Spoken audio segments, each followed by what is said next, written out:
Lou Thesz faithfully defended his World Heavyweight Championship. Rogers Strut. Kowalski's got him right where he wants him. Dory Funk Jr. wanting that World Heavyweight Championship. 10 pounds of pure gold. Simon Felder's Dusty Rhodes has just become the World Heavyweight Wrestling Champion. Presenting the greatest organization in wrestling history. We always deliver on our promises at the National Wrestling Alliance. Yeah, but pretty hard, and look at what are you gonna work now? Oh! Hey, the Dynasty. We had an okay show last time, I think. 60. Better than most, actually. So overall, technically an improvement. Does not feel that way, though, because we were only third place in those regional battles. I know. We need to beat 61. So we need to beat Impact, we need to beat NXT. Can we do it? Maybe. It seems doable. Possibly. But it's going to be definitely a hurdle to accomplish that. Overall, though, third place out of 15 in the region is not too shabby. It looks like 8 total in the region, so I want every little bonus that we can possibly get, so the region battles are definitely going to be important. That's our home base, so that is really going to be a huge focus for us. Luckily, it's not that competitive of a region, despite having to go against NXT and Impact. You know, Terminus is below us by quite a bit. MLW is also, and everything else below us, it seems out of the question. So I think if we do some careful planning, we can definitely bump up there and hopefully dethrone Impact, which would be very nice and give us a very much needed bump. A bump so much so that we may have to take some of our war chests that we took from Cody and Dustin and invest in a venue and make our own studio so we can grow. Because right now we're at the GBT studio, just like NWA is, but it's capped at 200, which means that we can't really get more people in the audience. So if we're going to start to grow significantly where we're constantly seeing an overage of that 200, it might be time to maybe either invest in our own studio or look for another location. Don't know if there's another location that's going to fit our needs, and I'm generally opposed to the generic venues in general, so we'll have to play it by ear. Certainly, though, making a small investment in a venue and building one up, which we had done in our previous save, really not that bad. Like, if we looked at it and said, I want a venue that holds 500 people, it's only $12,000, and it costs a little bit of money to upkeep, but it's not too bad. You know, 1,000, 2,400, a 2,000 person venue is now 50. So overall, purchasing and maintaining a venue of a specific size isn't too bad, and we can always also edit a venue and expand its size if we need to, or sell it and move on. So it might be something we're going to look at going forward. Jamie Hayter's still got some morale problems. She's upset about being left off NWA worldwide, so definitely something that we're going to have to focus on is trying to get her on a little bit. We had a decent clear the air that ended up clearing up some of the morale problems, but we're going to have some of these pop up, you know, Curtis Axel, and same issue. So we got to deal with it. It's not a big deal. Right now, looking at our momentum, it seems like, why do I feel like, did we bump up heavy on over here? What was that originally? Not that heavy. We bumped up a point. We need to get to 35 to get to small. We're almost there.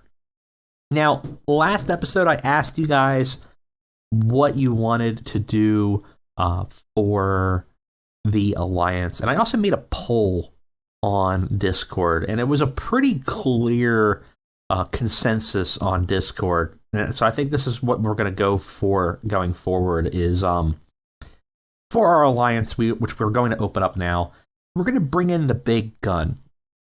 Instead of hunting down championship wrestling from Hollywood and bring them on board, we're going to try to merge our momentum with MLW. And a couple of reasons why. One, they're larger than us, so we benefit from joining them. Two, they have a few members of their roster that we can utilize that would be interesting, that we don't necessarily have to hire, right? We can just kind of borrow if need be, and that's helpful. So MLW, who is slightly bigger than us, not a lot. You know, they're a small size. They're ranked 13th in the world. They're not very prestigious. 48 members on their roster, and they got some interesting people. Weirdly enough, they have in this save. You know, Alexander Hammerstone really has the potential to be a major star in our company, and maybe springboarding off of them and letting them build him up and then scooping him up when we want to might not be a bad idea.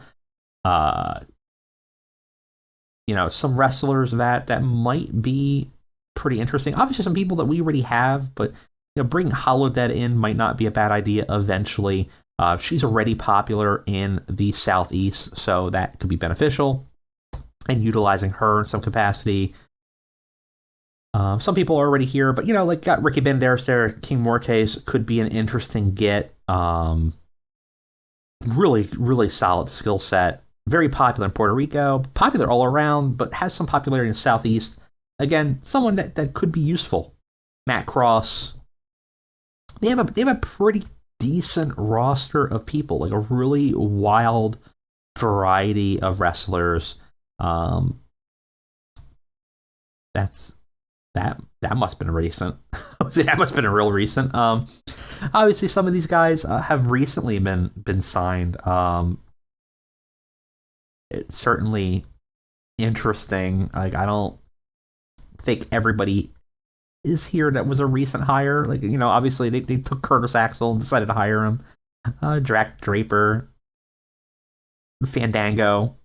Looks like got hired there. So MLW's making some hiring moves here that are interesting. Josh Woods, don't blame him. You know, we already had Casey Navarro. Marco Stunt. Matt Lee hired. Some interesting moves here that they've decided to go with, but very cool. Is that not Dexter Loomis? Did he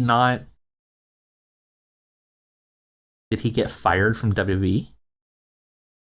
We never looked at our firings. We'll have to take a look at that. But let's go ahead and let's invite MLW. They've accepted.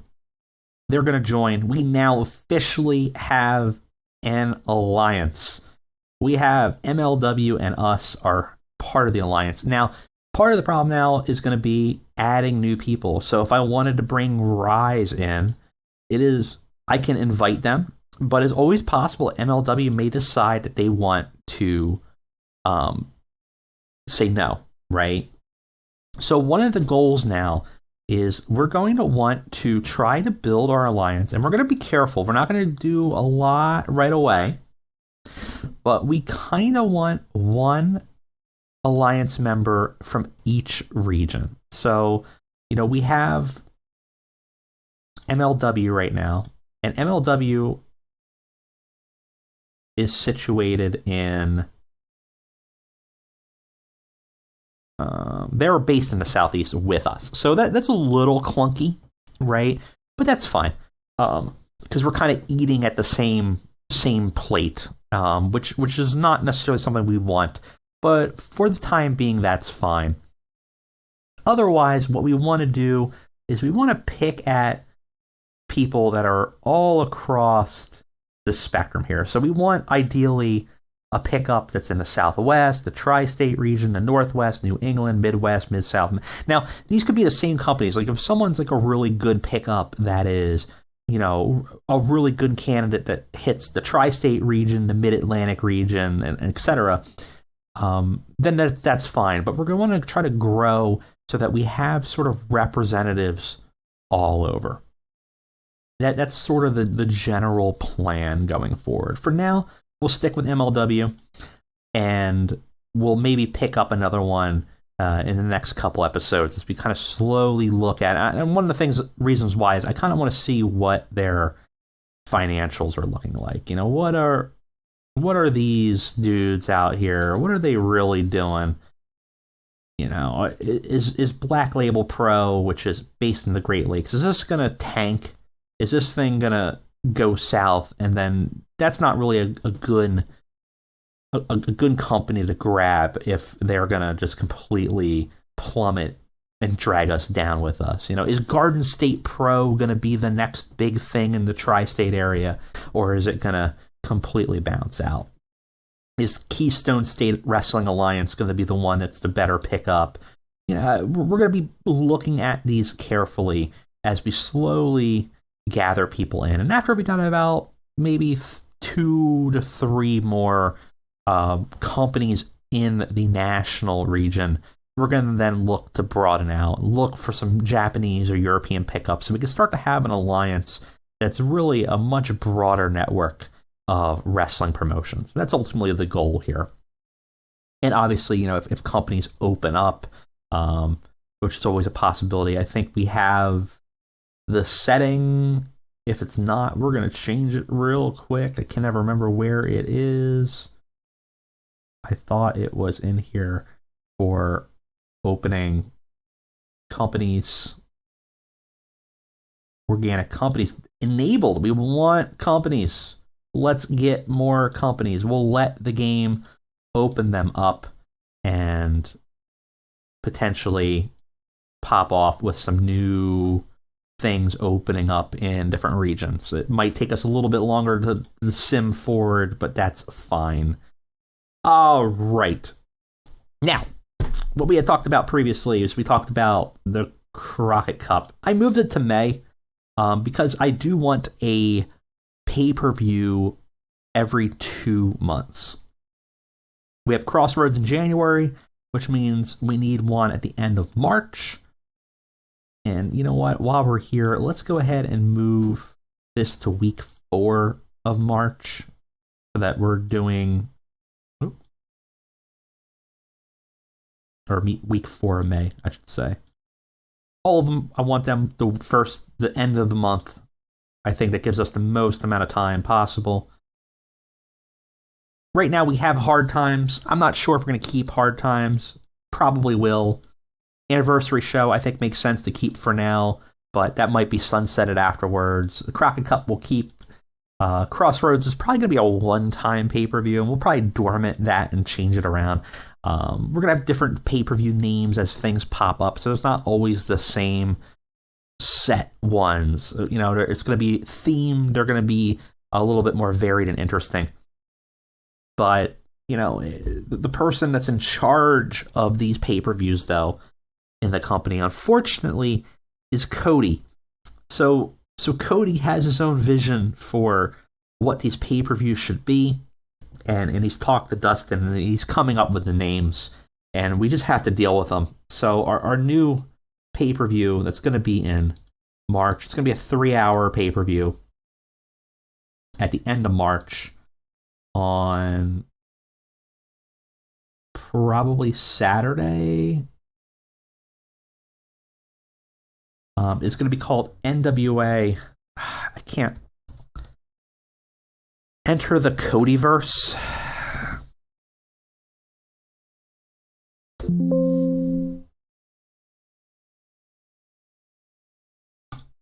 So Cody's in charge of naming the events in the company. So expect some weird stuff like that. Oh well. We're gonna have this set in the southeast. We're gonna hammer hard on the southeast. We need to, and I think in terms of availability, Saturday's probably the best option for March. Yeah, it is. Probably should change the anniversary show while we're here. Might as well. Okay. An anniversary show. There we go. So we'll add new pay-per-views as they come out, one every month. So we know we got Enter the Codyverse and then the Crockett Cup. If you have a Cody-related pay-per-view name, please add it to the comments or join the Discord. There's a link to the Discord in the description below the video. Please join. Add your Cody verse pay-per-view titles. I will pick the best ones. I will make custom logos for them. The logos will be available on the Discord. So if you want any of the logos used in the save, join the Discord, and that's where I will put both the database modified and the logos that I use. But you have to join the Discord to get them. Yeah, so we'll have that. We'll have the Under Codyverse. We'll have the Crockett Cup. We have the anniversary show. We need something in between Crockett Cup and the anniversary show. So we got that to look forward to. Yeah. All right. So we have to run a show. We need it better than the 60. We need a 61. We need to kick NXT and Impact's ass. So let's go ahead and do that. Let's sim on over to our next show.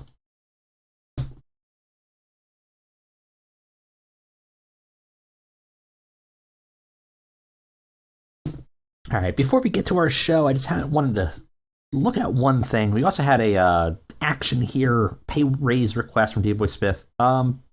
I think we probably have to look at signing everybody to a written contract, but for now, I'm fine with some of these ongoings until we really settle down with who we want on our roster. I'm going to give him 75%. That should at least make him happy. Well, it won't make him happy, but it won't make him mad. I wanted to look at I wanted to look at the news because we were talking about the weird hires we saw from WWE or people that were let go, but more importantly, these hires are weird. Look at who WWE has hired in the last month. We got Shane Haste. We got the hype guy. We got this guy. I don't whose name I don't know, but more importantly, we got EC3 back in the fold, Leo Rush, Kazim Salmani, but not his tag team partner. Shane Taylor, Jake something. Cass back, not Enzo. Braun Strowman back, which makes sense. Josh Alexander signed an exclusive contract with WWE. Tucker back in WWE. AJ Francis, SoCal Val, Matt Taven, good luck. Vincent and Effie? That seems like the biggest mismatch ever. But yeah, so very weird hires, some very interesting movement going on. We haven't looked at the news here that much, and it's certainly some interesting things going on.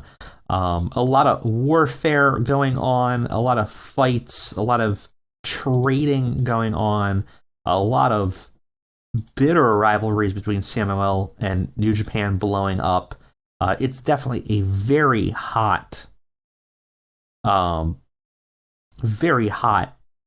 market right now in wrestling. There's some friendly attitudes, so we'll have to keep an eye on these things closely to see if they're going to affect us, but certainly some of these hires are going to affect us, but it looks like Triple H is going through a hiring, no longer a hiring freeze, but going on a binge. So some workers that are going to be coming down, and we should probably look at, when we have the ability to do so, trying to lock some workers into exclusive contracts. Right now, it's not going to happen. Except for Cody, nobody is going to accept an exclusive contract at all. A lot of these guys have ongoing like handshakes or written deals. I highly doubt anybody's going to accept a written contract. we're just too small. But once we hit the small size, we might have enough leverage to get a few people if we make the right moves. So we're definitely going to have to look carefully. Otherwise, in this market, AEW and WWE might be starting to gobble up talent. Definitely something we're going to have to be careful about. So just wanted to bring that to your guys' attention. Back to the actual show. Let's go ahead and get to our next episode of Worldwide. Okay, we are here. We have some backstage incidents. Let's go ahead and take a look at what they are. Oh, a whole bunch of stuff happened. Okay. Something involving Eddie. Eddie Kingston was in fine form before the show, keeping everyone in a great mood with hilarious Rhodes stories and created a happy and relaxed atmosphere. Homicide lifted the locker room when he organized and then won a video game tournament. I can't imagine that, but sure. And then we got Roy Knight and Roy Knight and Arn Anderson with something. Roy Knight was brought before Wrestlers Court, accused of being an hour late to pick up his assigned travel partner. Of course, you're going to have to pay for your travel partner's meals for the next 3 shows. Roy Knight apparently has a bully personality, so that's something that we will have to keep an eye out on. And we have Ricky Morton, Timmy Storm Jr. getting some protege work, which is cool. Passing the torch, getting some much-needed improvement and help there. We no longer can open forum, so we will just go ahead and pick a person, any person really, and try to build up somebody. Preferably somebody younger. Maybe a Cody Rhodes and again, trying to build those. I believe if you have a positive relationship with a person of a certain age, they will also potentially have a chance of becoming a protege. This is extremely high chance of failing. So Cody has driven. Well, we'll try. Doesn't hurt. All right, where are we going to be?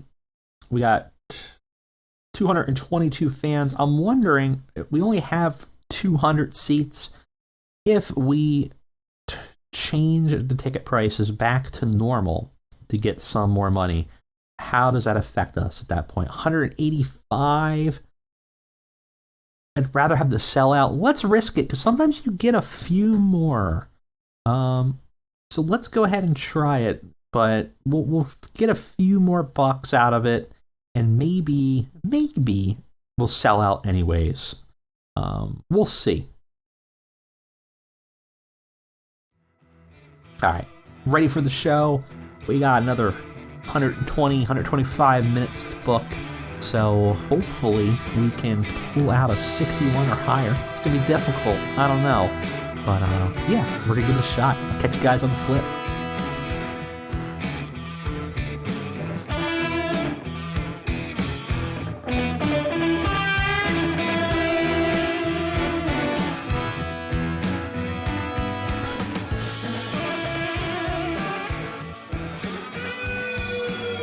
Okay, we got a full show, 125 minutes, using that 2 hours wisely. We also have 3 pre-show matches where we're just trying to build some people up.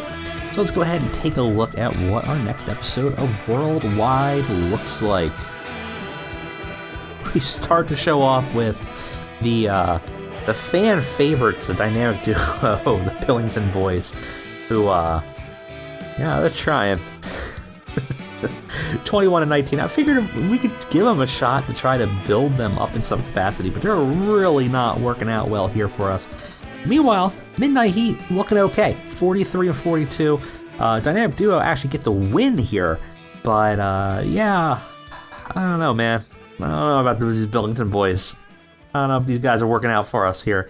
I'm afraid to put them even in a squash situation, because they are really performing pretty poorly. We'll give them a few more matches on the pre-show, but we might have to cut our losses and look elsewhere. which is a shame because I think they're partnered now with like Davey Boy Smith Jr. and there might be something we could develop with, but they're starting at such a different position for us that maybe we ask for a talent trade. Maybe MLW want them.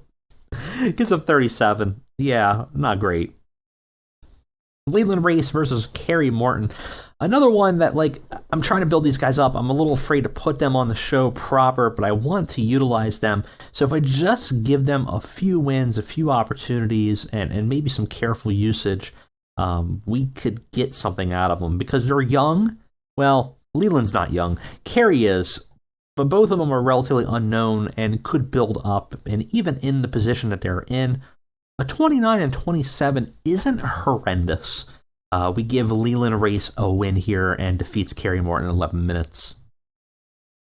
Aaron Solo versus Jordan Oliver versus Casey Navarro. Another situation where, like these guys are ready. These guys are ready for the undercard. All these guys are doing 43, 47, 41. All really good.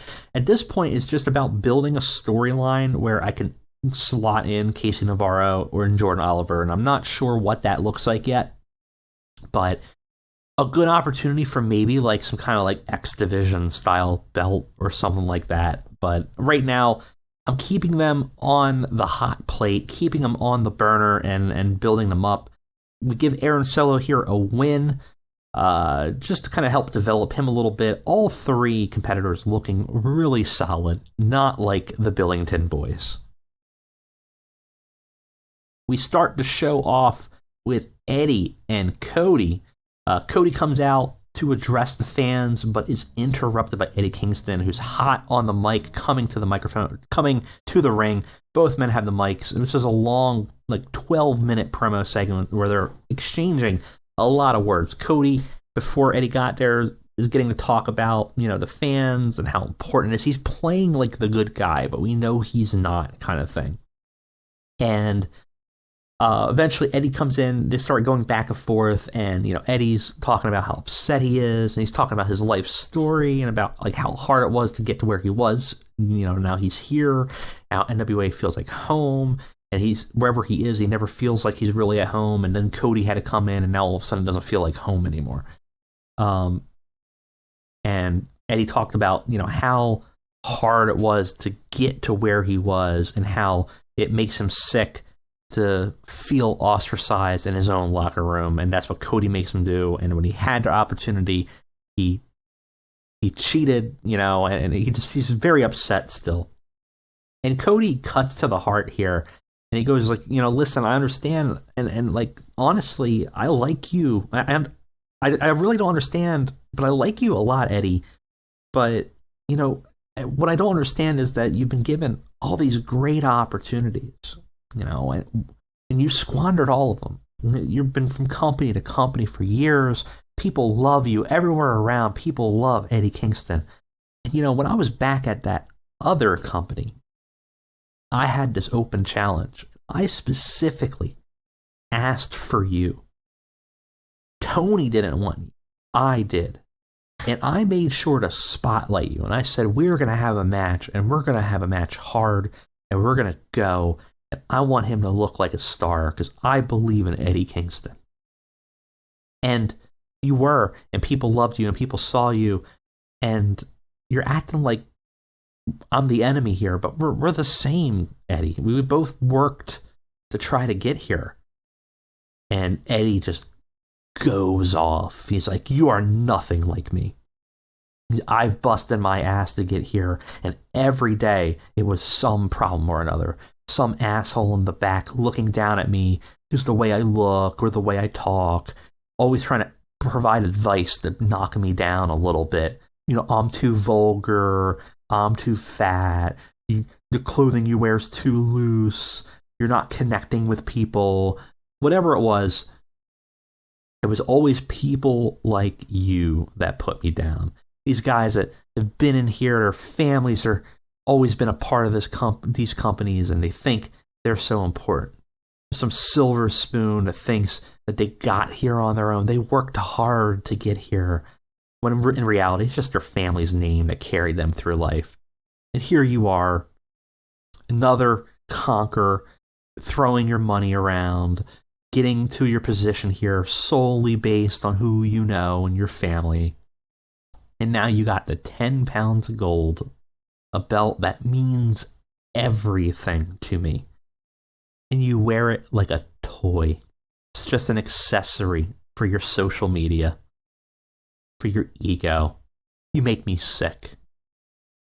So the two going back and forth, and Eddie mentions that, you know, he's going to show that the name doesn't mean anything. It's about what you have. And he has a match with Dustin tonight, Cody's brother, and he wants him to watch because he's going to show him that it doesn't matter who your family is. It doesn't matter. It's about what's in your heart right now. So he's not threatening to like hurt Dustin. He's just threatening to like have a competitive match and win and show Cody that, you know, that he's not the same. That Eddie's been the fighter that worked his way up, and Cody's really just coasted on a name and a legacy. And he wants to prove that even through Dustin, who often was considered to be like the better of the two Rhodes, right? He was the natural. So if Eddie can beat Dustin, then that means he should be able to beat Cody. And that's kind of what he's going at. So the two kind of have this back and forth. Cody struggling with the improvised dialogue, but he has creative control. He wants to talk off the cuff. I'm kind of shocked that he struggled to improvise because of it's Cody. I feel like he's pretty good at that. But regardless, even with that, we got to show off to a strong start, got the crowd hotter. They dug the promo. We got us a 65. That number's going to dip soon. Don't worry. But a good way to start the show. And this is a weird one. Kind of expected this to get rated higher, but okay, it's fine. It might be a popularity issue. We have a match for our Strongbow tournament, and Allie Katch comes out, and she's wearing some black get-up. She's on the rampway. She's looking more unhinged than she normally does in her thing. She's not acting like a cat right now, but she's acting like a little bit of a screw loose, and she's holding a leash, a long leash that's going all the way into gorilla, and right behind the curtain. She motions something from behind the curtain to come forward, and the towering black Taurus stomps out. He's got that awesome mask that looks like a bull, with the nose piercing, the bull mask. He's breathing heavy. Maybe he's got some dry ice in there for the effect, but it seems like he's breathing so heavy that literally you could see steam coming out of his nose. She touches his mask and looks in his eyes, and he kind of goes down. There's like a connection between these two. They put their foreheads on each other so they can stare in each other's eyes real quick, and she takes off his leash and then points very seriously and intently at the ring. And it's like if you ever saw a hunter with a hunting dog sending out a nonverbal command to go hunt prey. Very similar. And Black Taurus abides and heads down to the ring to face whoever is his challenger in the the Strongbow tournament. Allie Katch psychopath gimmick gets a great rating. Taurus's rating for Raging Bull gets adequate. Shocked that this did so poorly. I'm wondering if it's just popularity, because both have good stats where we rated it. So that's unfortunate. Maybe we can build that up. But Allie Katch is kind of managing Taurus, is sort of the plan here. She's got high charisma, so that works out well. And Black Taurus has got that nice menace that he can kind of just stand back and not have to talk and really be menacing in angles. And we got a pretty solid match out of here. I mean, Taurus is all about the in-ring performance, and he does a superb job here. It's great wrestling, superb wrestling, great heat. Davey Boy Smith Jr. is sacrificed so that Black Taurus can walk, right? Davey Boy Smith Jr. gets a loss here, and Black Taurus wins by a stoppage. He could not continue. He's knocked out by Black Taurus. And Black Taurus gets a 1 point here in the tournament. Dave Boy Smith loses this one. I want to say he won a match. We'll look at the results afterwards. But he gets a loss here. Black Taurus moves on. The real dark horse for the finals for sure is Black Taurus. Dominant force, but he's got some big meaty men he has to fight too. He's got Jacob Fatu. He's got Lance Archer. There's some dangerous powerhouses that can probably outmatch him or equal him in just power. So it'll be interesting to see how that goes. But a very good debut and a pretty solid match overall. I'm pretty happy with that. In a match that I knew was going to be bad, but what are you going to do? Jamie Hayter versus Skylar Moore. We're bringing Hayter in. She gets a 45, which is pretty solid for a starting position here. Unfortunately, her cocky gimmick gets a really poor rating. We brought her in against some enhancement talent, and it's a 28. It's like a 3-minute match. It wasn't going to be important anyways. I didn't want to necessarily have Jamie come in, debut against our limited roster, and have her go over somebody yet. So I figured have her debut against some jobber and have the jobber get demolished. And she does very quickly. Jamie Hayter beats her, gets a pinfall, gives her a curb stomp. Very good. Afterwards, Jamie Hayter is looking at Skylar and just smirks after winning. Skylar is kind of out of it and groggy, and she walks off confidently. So we got that cocky attitude of Hayter as she comes in dominating within 3 minutes. We're probably going to try to build Hayter up in that capacity. I call it the hook protocol, where we're going to just have her beat people up quickly, run through people. We might have to hire a few enhancement talent that aren't god-awful, just to have her chew through some people as we move her into a main event scene. But we got to build her up first. But I have a suspicion that we will be able to do that pretty quickly. So we'll see. We'll keep an eye on it. Now, we got Carlito versus Colt Cabana, which is not a comedy match. Colt Cabana has been kind of making a mockery out of the Colognes for a while, and Carlito is here to put a stop to that. And certainly he does in a very vicious match. It's a wild brawl.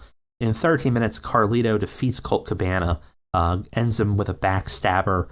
Carlito has a 44, Colt Cabana has a 48. Gives us a match of 47. Afterwards, the Colognes are not content, and they go to start beating up Colt Cabana until Aaron comes out, who has been kind of aligned with Colt Cabana, has been tagging him with him a bit. Another former comedian, comedy wrestler, coming out to kind of protect him, and he helps clear out and get rid of the Clone Dynasty. Ends up squaring up with Carlito. So it seems like we're going to have a match ahead going forward with Carlito versus Aaron. And we'll have to see how this dynamic between Colt and everybody else kind of plays out. We get a little bit of a hint of something with Aaron here, with a heel turn potentially. But that's not going to be for a while. But we got it. Clearly, there's some edge here, or maybe he kind of begrudgingly came out to help out Colt Cabana. But right now, he's the good guy, and he's facing Carlito. He's trying to defeat the Cologne Dynasty, and obviously setting up for another match. Ugh. This shockingly low. Expect this to be a little bit higher. Another of Allison Kay's 15-minute time limit matches. As she tries to start chewing through people, she faces Kimberly, and she defeats Kimberly in 11 minutes with a submission. Allison Kay has a 44. Kimberly's got a 50. Kind of weird. It's only a 41. I'm wondering if we have a pacing issue here. I do not know. We got some inconsistencies, stuff like that. Oh, penalized because of odd face heel combination. Yeah, we do have some of that maybe coming into play there, where both are kind of heels, so that doesn't quite work for us here with this type of product. So gets a little bit of a penalty. That's fine. A little unfortunate, though. I was hoping for like a 50. But Allison Kay gets another win, continuing to try to move her up in popularity. We have another match for our Strongbow Memorial National Television Tournament. Got Homicide versus the debut of... Maybe it's not a debut. I thought it is a debut, but I don't see a thing for it.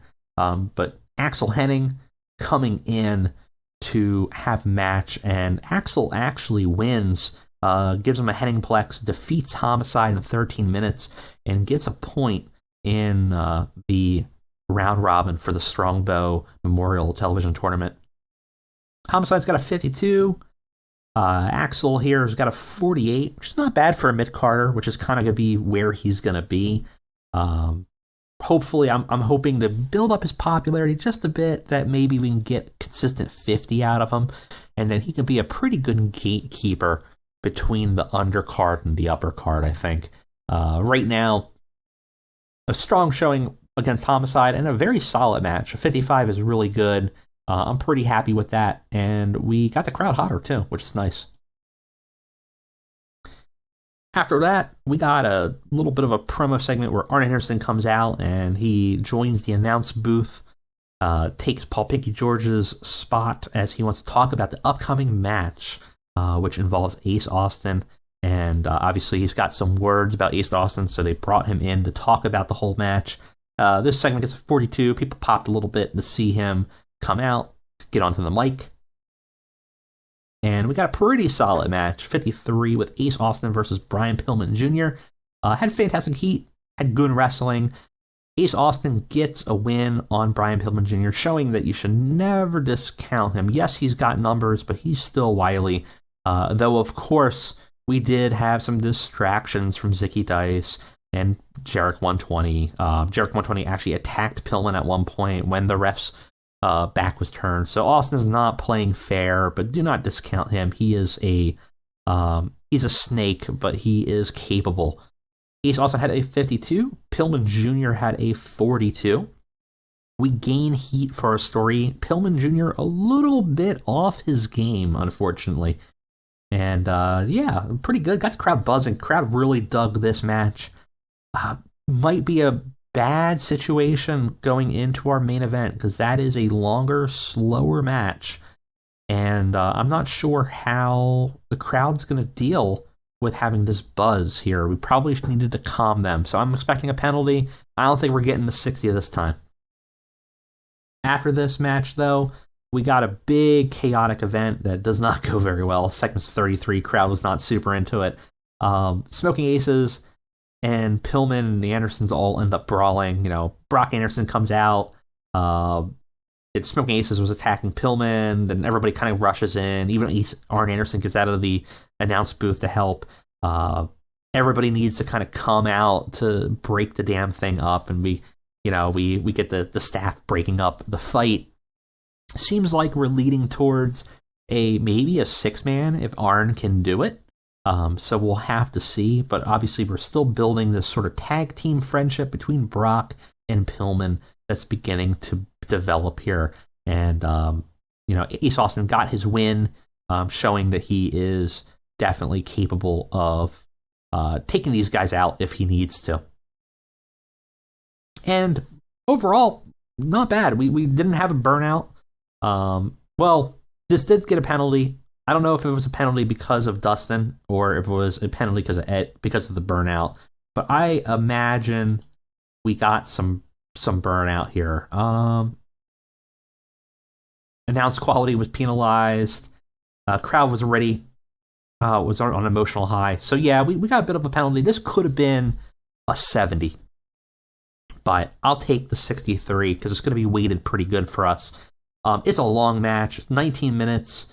A very psychological, slow build match. It's really kind of playing on the emotions. Very King's Road style match for Eddie. Eddie versus Dustin. Eddie defeats Dustin Rhodes. Does show that he really has that capability.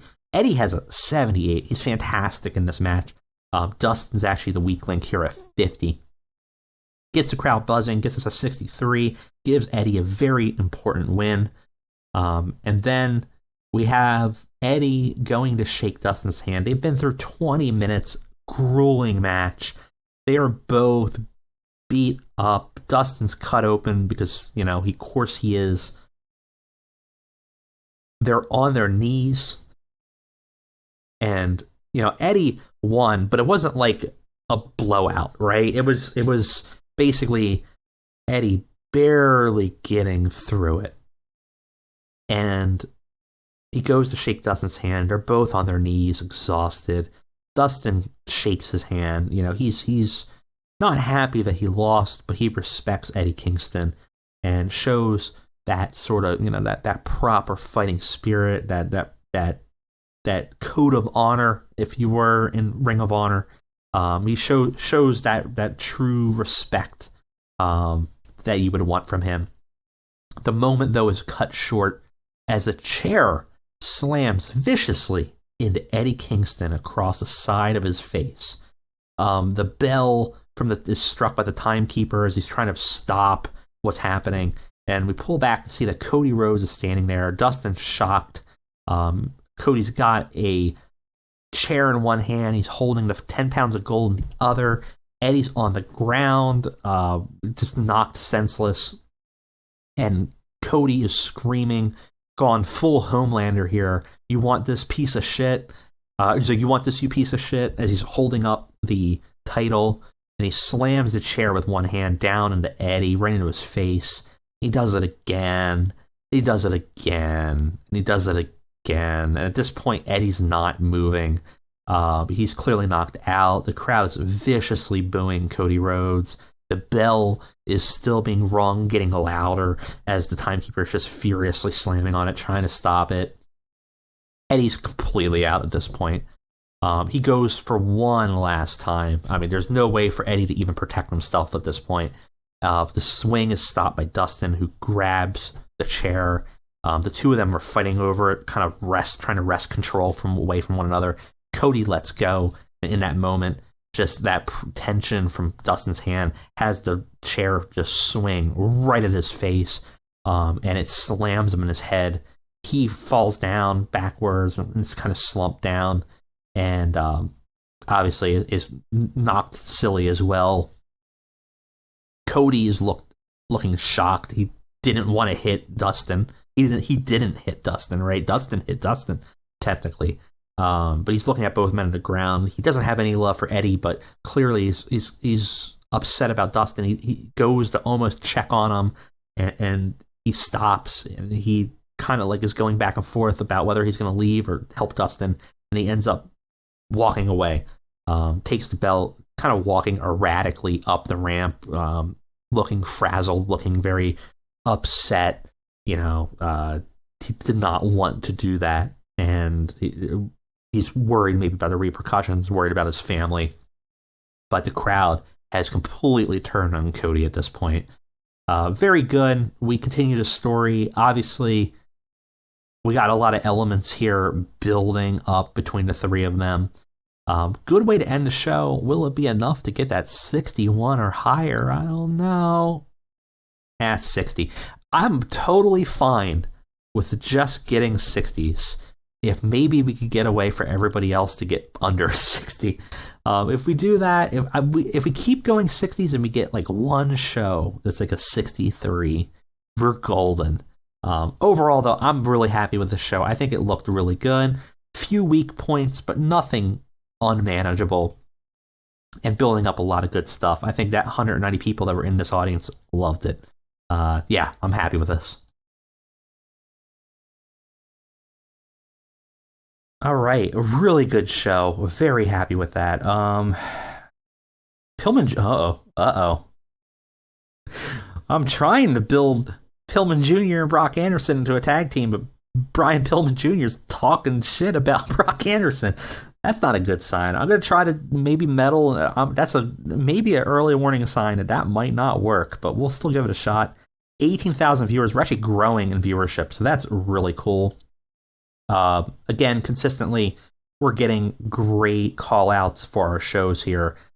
I can't even complain. That's going great. I'm curious to see if we can look at our show results. I'm curious what these other companies that we're kind of competing against are looking like.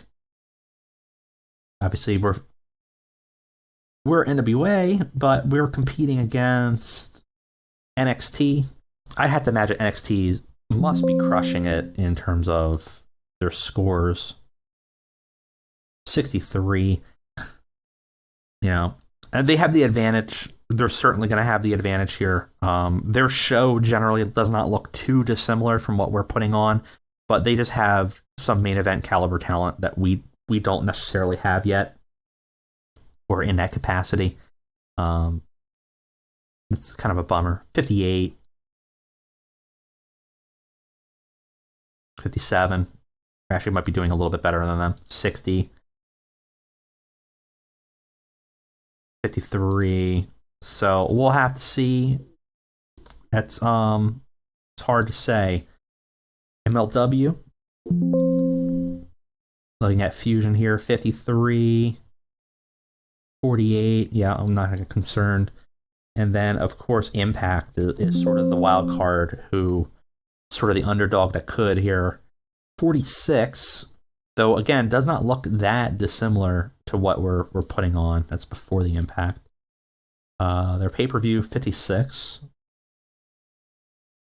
60. 56. 59. We're probably now back to the beginning of 54. So, yeah, it's tight, but they're not blowing us out of the water. I think with some careful placements of things, we might be okay. We might be able to do it. We will have to see. We've got some minor morale issues with Mance Warner, who has not been on the show yet. We need to bring him in. I have a storyline for him, and I need to just kind of slot him in at some point and do it. Jimmy Hayter's still irritated. I wonder if I could just give her, like, can I give you like $2,500 to shut up? Yeah, perfect. That'll work. Don't tell nobody. Don't tell nobody, and we'll be fine. All right, Jamie, please. Overall, doing pretty good. We definitely have some good momentum moving up, and I think we are probably within maybe 6 or 7 shows from getting up to 35 popularity. And then we're going to be in a good spot going forward. Money actually not looking horrendous so far. 34,000 in the hole. That is what it's going to be. If we know we're going to burn this. We could burn it down to 0. It's fine. And ultimately, we just want to spend it as not as quickly as we can. We spend it all, because we're not going to need to save it.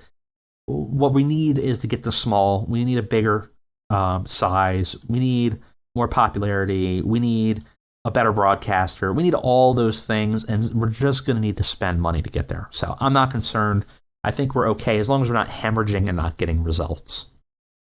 And finally, before we leave, let's go ahead and quickly take a look at that tournament. Right now, everybody's currently at a 1-1-1-1-1-1. So Davey Boy Smith Jr., Black Taurus, Lance Archer, Axel Henning, Nick Aldis, and Ricky Starks all tied with 1 point. Everybody now has wrestled 1 match. Chris Adonis, Homicide, Jacob Thought 2, and Davey Boy Smith Jr. both having 1 loss. Davey Boy Smith Jr., of course, having 1 win as well. Colby Carino, definitely the furthest behind now, with having 2 losses under his belt. And it's going to be difficult. He's got some tough competition in this area. So we will have to see what shakes out of it. But we know Black Taurus is probably going to be a very dominant force for a lot of people. Lance Archer is also going to be a tough competitor. Jacob Fatu, despite losing his first match, probably is somebody that you should look out for really moving the needle. And we will have to see. So there's a lot of potential here. We will see how it shakes up, but I'm having a lot of fun booking it so far. So hope you guys are enjoying it too. Remember, to join a Discord, there's a link in the description. For some reason it's not working, let me know and I will update it and put it in the comments. But go in there and then go to the TEW 2020 channel. Give me your best Cody Rhodes pay-per-view name ideas. The best ones will get a custom logo added, and I'll even add it to the Discord so you can use it in your own save if you want Cody Rhodes to be your booker and be a psychopath. Anyways, that's it for me this week. Thank you for joining me, and I'll see you guys next time.